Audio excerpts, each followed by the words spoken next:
to ask about radical social work in practice today.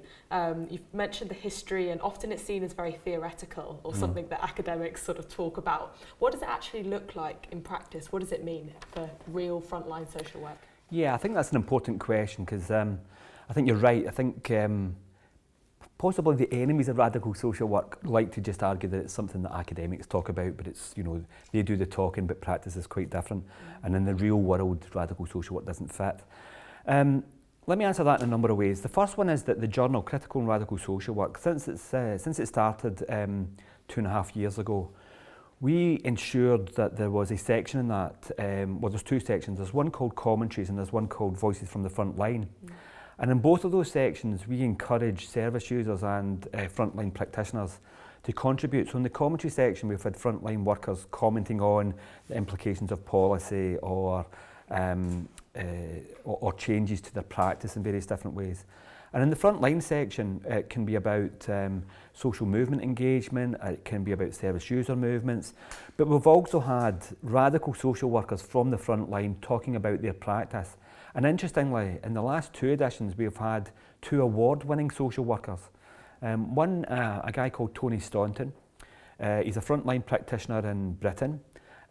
He works in sexual exploitation of children, that's his area, and he's just won a national award for his practice as a radical social worker. So this is something that you can take into practice. Of course, as a radical social worker, that means for him that, you know, starting off with notions of power and inequality, and impoverishment for those children, it's about sexual relationships, it's about power relationships, and it's about how social workers work with the victims of those relationships and to, you know, to overcome trauma and deal with, you know, with the various aspects that they face. The other is a social worker from Scotland, a man called Keir McKechnie, and he's just won an award for his work with people with drug and alcohol dependency. Again, he's a radical social worker, he's involved in his union, he's involved in all sorts of campaigns. But that background means that he has developed a way of working with drug and alcohol dependency that is much more challenging, but is also an award-winning project. So that's 2 examples, but there are lots of ways that radical social workers work.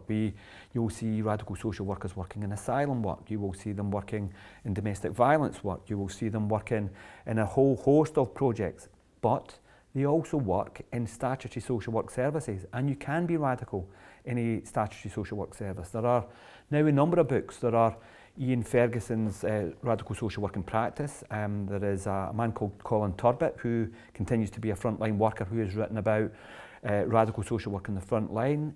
Steve Rogotsky is a frontline practitioner on our children and families team who has written about his experiences of working.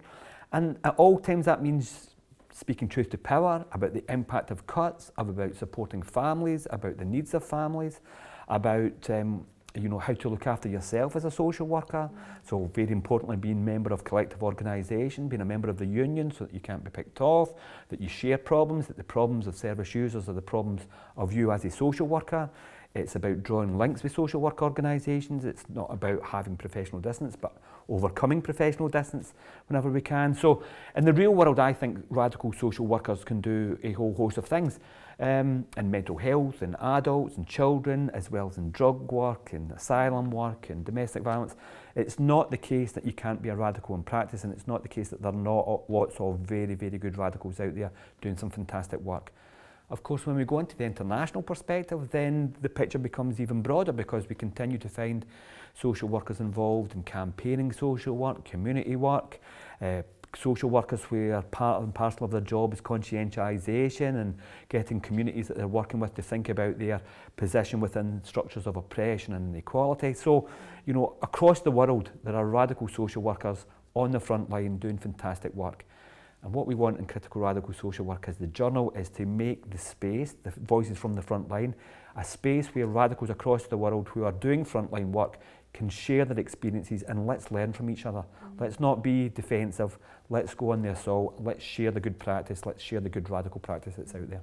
Thank you for those really tangible examples of how to actually work in practice and be thinking about how to challenge what you see and create that consciousness among your fellow colleagues as well as people that you work with.